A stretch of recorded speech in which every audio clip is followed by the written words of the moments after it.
সেদ্ধ হওয়া পর্যন্ত রান্না করে নিয়েছি। আর ভালোভাবে বলক উঠে আসছে, একটু নেড়ে চেড়ে দিচ্ছি। আর দেখেন কতটা পানি চলে গেছে। এখন চোলার চালটা অফ করে দিচ্ছি। আমি যে ছোটো মাছগুলো তরকারিতে অ্যাড করবো, সেই মাছগুলো এখন আমি লবণ দিয়ে দিচ্ছি। সেই মাছটা এই পর্যায়ে অ্যাড করে দিচ্ছি।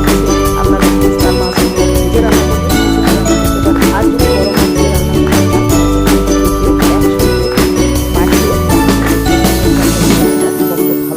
আমি ঢাকনা দিয়ে ঢেকে দেখেন 3 মিনিট রান্না করে নিয়েছি। তাতে কিন্তু আমার মাছগুলো সেদ্ধ হয়ে গেছে। আর আমি পেঁচলা দিয়ে এটা নাড়াচাড়া করব না, একটু উল্টিয়ে পাল্টিয়ে রান্না করে নেব।